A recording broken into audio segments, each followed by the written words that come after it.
Hi you guys, welcome back.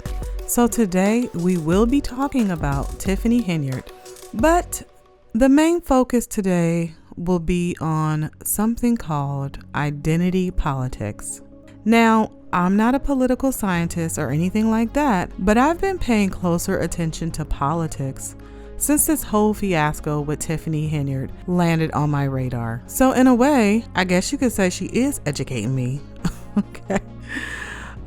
But it's really because of her outright corruptness, allegedly, blatant disrespect of those around her, all her red flags she exhibited as a trustee, and a myriad of other things such as failed businesses, arrest records, slumlord accusations, and the list goes on, that I became curious as to how someone like this was able to position herself not in just one, but in 2 seats of leadership.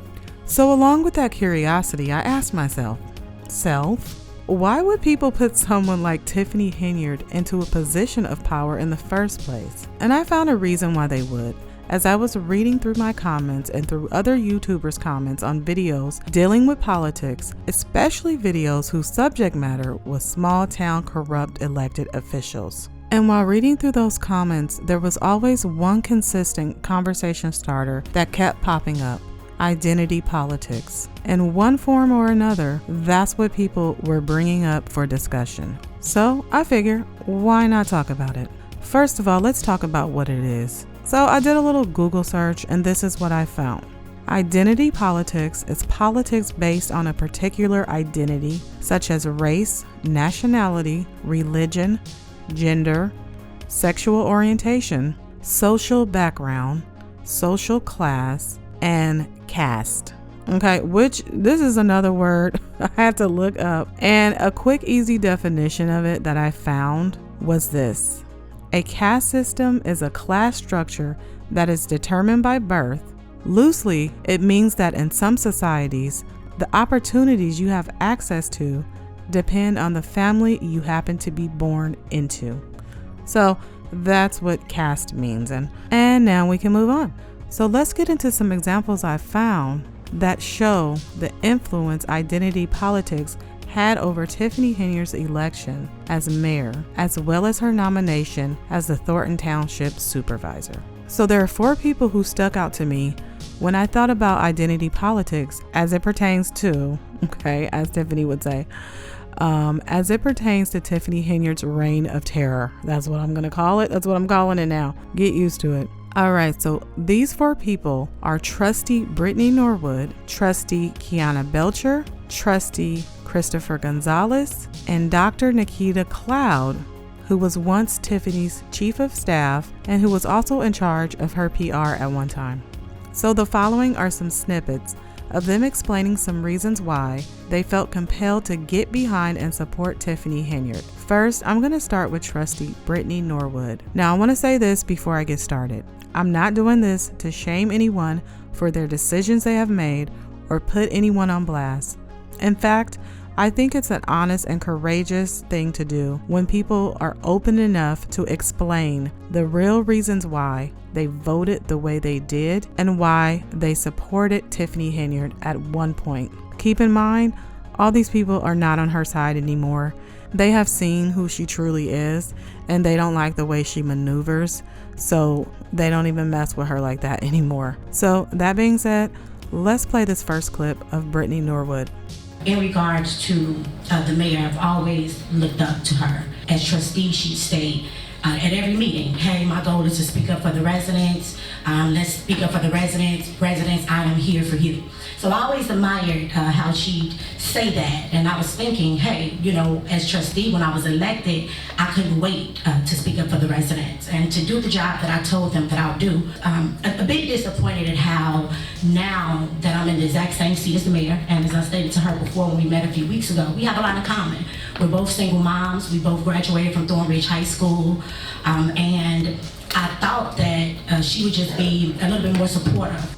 So as you heard, she saw Tiffany speaking up for the residents, which was something, she admired. She mentioned that they were both single moms and they both graduated from Thornridge High School. So those are some reasons why she was able to comfortably get behind Tiffany Henyard and have faith in her is because she could see like the similarities between the both of them, and she assumed that Tiffany was a person like her, like a great person, like she probably considers herself to be. Unfortunately, we see now that's not the case. Okay, that's just not the case with Tiffany Henyard.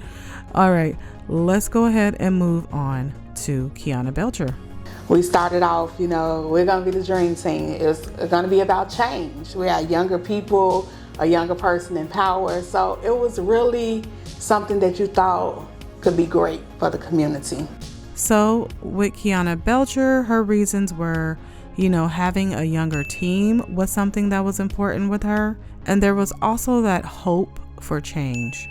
So she's admitting that she feels like there needs to be some type of change happening, and this seems like a great way to get that change started.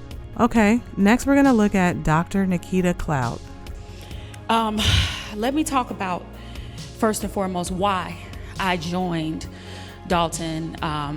You got a 37-year-old woman. She made history. Black woman, single mother. That kind of resonates with me, right?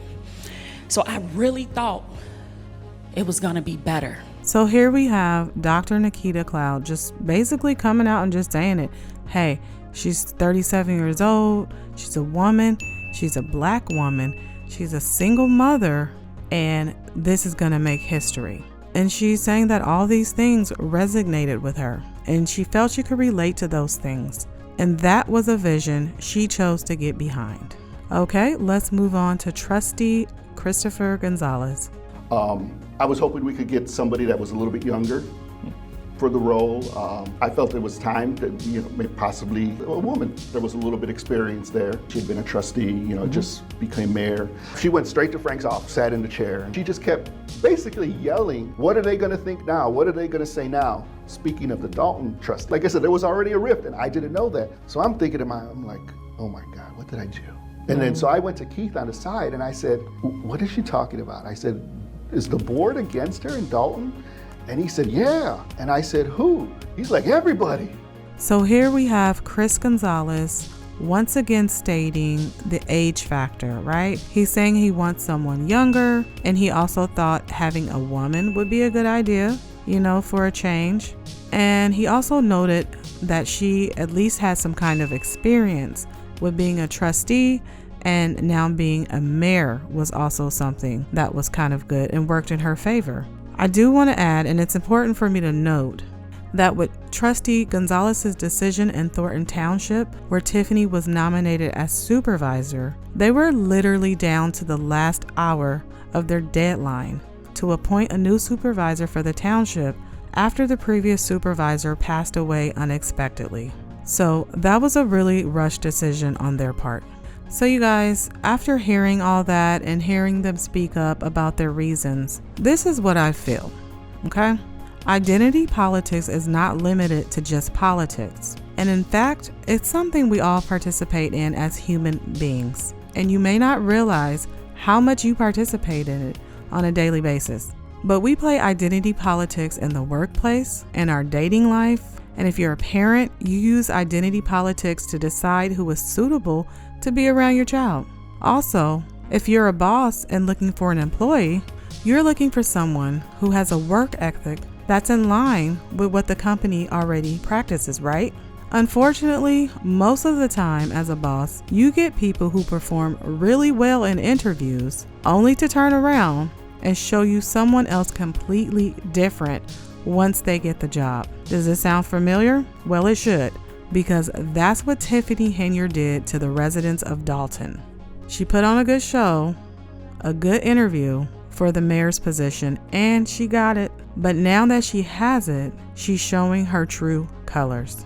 So you guys, let me know how you guys feel about my little breakdown of identity politics. Like I said, I'm not a political scientist, okay? So don't come at me if you're really into that, like super deep. Don't come at me in the comments, because if you're rude about it, like I said, I'm not going to entertain it. But you can come respectfully and teach me something if I got some things just really off just way off. Other than that, you guys, let me know what you feel about this subject, and let me know how you've seen identity politics, just play out in your own life, in the political arena, period. Whatever you guys want to go ahead and put down there in the comments, just put it down there. Stay respectful, okay? If you like this video, please remember to leave it a like, and if you're new here, subscribe. I'll see you next time.